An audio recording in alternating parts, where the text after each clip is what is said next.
I think the K-bar Mark II Navy knife, the traditional K-bar, is overrated. I think it's overrated in the same way that like the 1911 kind of is. It won 2 world wars. It's the greatest knife ever. Actually, the K-bar didn't come around to World War II, so it only won one world war. It doesn't even have the claim of the 1911.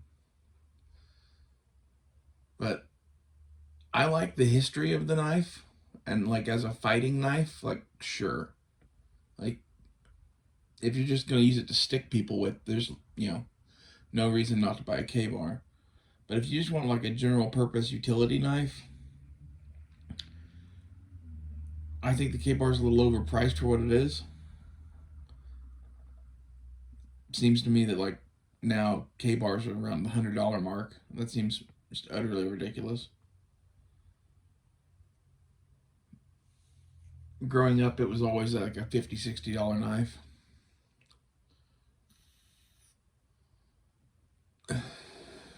The design is kind of weak in my opinion because it has a rat tail tang.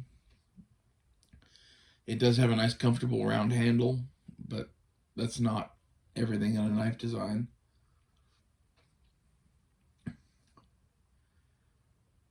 And from my perspective, in the woods, it's not a big enough knife to do some of the things that I need to do in the woods. And it's not a small enough knife to be good at like bushcrafty type stuff. It's this kind of in between mark where like it's made for sticking people. And I think there's a legitimate point to have a knife that can stick people and be good at some like the bushcrafty stuff, but it's never going to be like a kukri.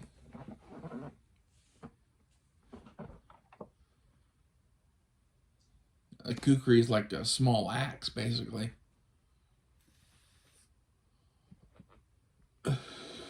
So, in my opinion, there's a whole bunch of people carrying a K-bar in their belt out in the woods that like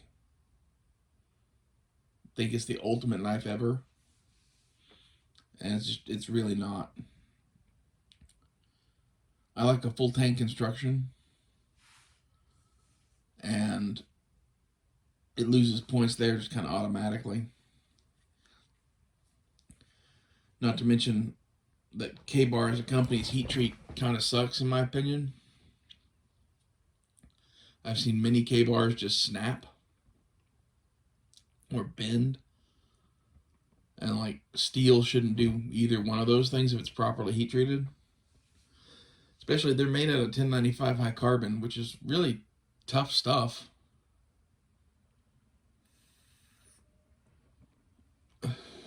So the only reason that your knife is snapping or bending is because it's kind of a thin piece of steel and it's not properly heat treated. From what I've seen of K-bars, they usually bend, they don't break, which tells me their heat treat's kind of soft. But I've seen others snap too. So like, is their heat treat just inconsistent? I think that's more what it is. That, and because it's kind of a thin blade and not full tang, it makes the whole design kind of weak.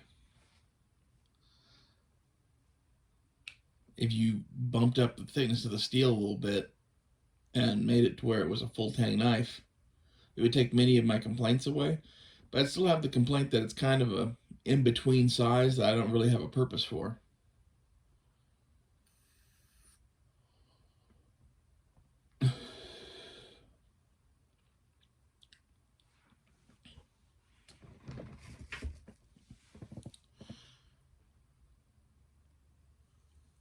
And like this is heresy to many people, and I get that. It's a knife with a lot of history, but like just because there's a lot of history doesn't make it the ultimate knife ever. And being able to separate yourself from what is historically cool and what is functional or best, I think is important.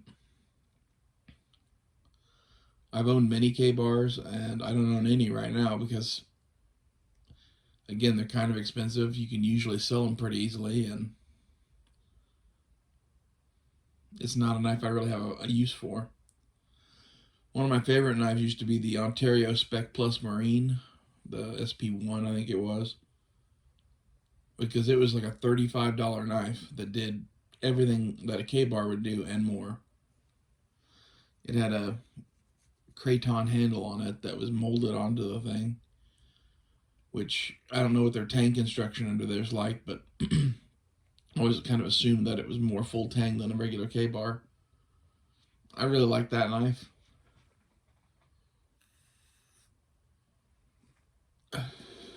Rest in peace, Ontario Knife Company.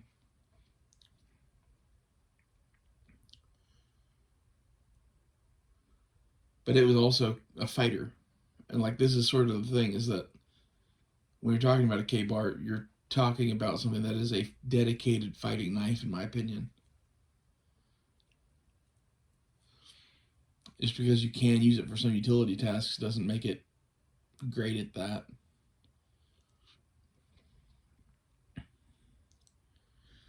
There's a billion other knife designs you could name that are going to be better at utility tasks. It's sort of like taking an 1800 style Bowie knife and saying that's the ultimate outdoorsman's knife. Not really. Again, it's a fighter. And fighting knives are made completely different than outdoor knives.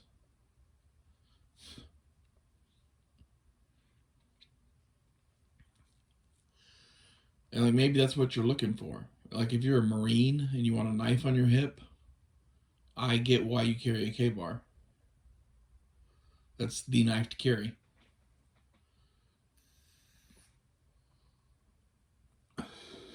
Just don't think it's the ultimate end all be all of fucking fixed blades. It's like if you watch, there's collection videos out there from guys that are in special forces or whatever. They'll have something like a K bar as like their first or second knife that they ever purchased. Notice that they didn't stick with that. They went on to other shit. Even as a fighter, it's, feeling kind of long in the tooth. It's kind of outdated.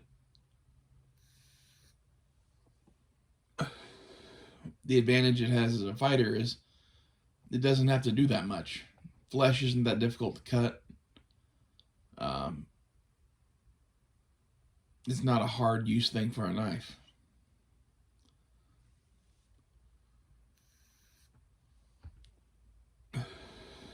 It has to be able to hold up to a certain point, but like you'll see all sorts of fighters out there that are delicate. I'm thinking of like things with hawk's bills and stuff like that that like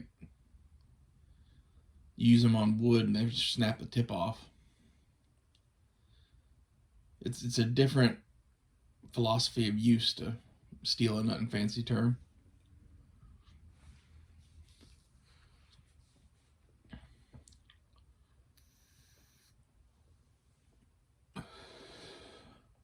For overall utility, I think the Mark I Navy knife, which you can Google that, is a better utility knife. The Mark I Navy knife was the knife that preceded the K bar.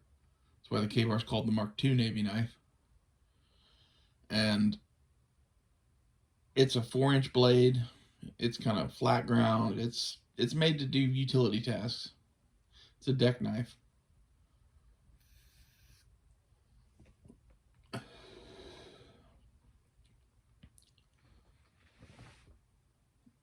The K bar to me kind of belongs in the pile with like the Rambo knives. It's something that like it's cool, but it's not very practical.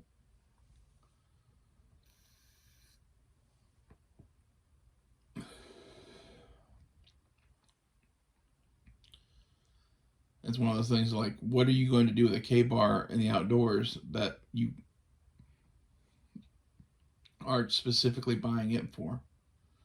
You can't really split with it because of its fragile tang. Not saying you can't split with it, but I wouldn't split with it as much as I would like that kukri I've got. It's not heavy enough to do chopping tasks. Can you chop with it? Yeah, but you'll be there forever.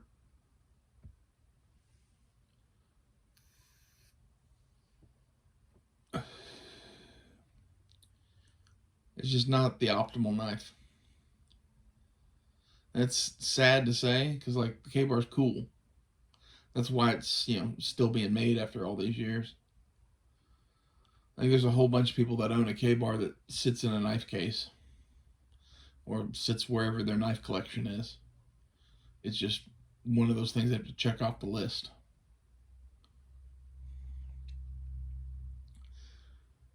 Even most of the people that own K-bars don't actually use them. That's kind of how K-bar can get away with having kind of a shitty heat treat process.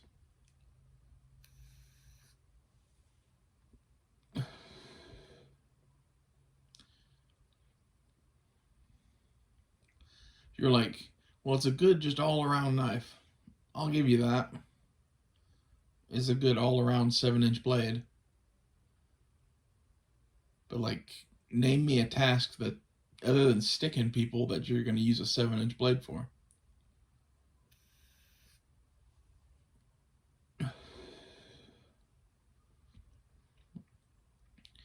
Now, it is a decent utility knife that is also good at fighting. That's kind of like where its niche is that you can use it for some everyday tasks and like stuff that you would use that 4-inch Mark 1 Navy knife for, but yet it's longer and has more I don't know what to call it, penetrating depth and a stab attack. But how often are you really going to be stabbing people?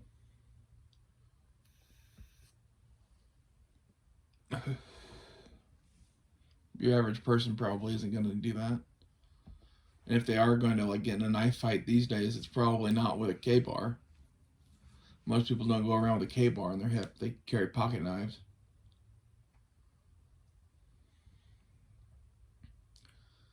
It's just, to me, it's a collector knife that has this esteem built up around it that it really doesn't deserve.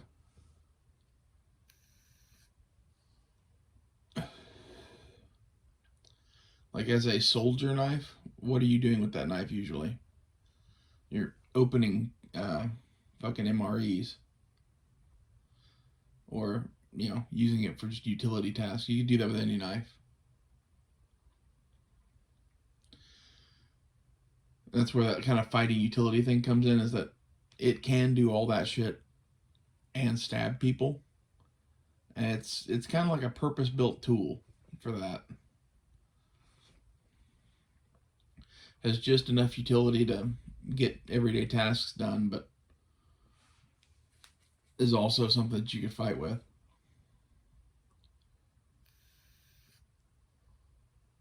The last K-bar I owned was a K-bar Tonto, the Japanese Tonto one they make. It was pretty slick. It was more of a dedicated fighter. It loses some of that utility use, which, again, kind of brings it back to a pointless knife. Anyway, I'm sure there's a lot of people that disagree with me, but I don't care. I seriously think the K-bar is kind of an overrated blade. I'll see you guys later.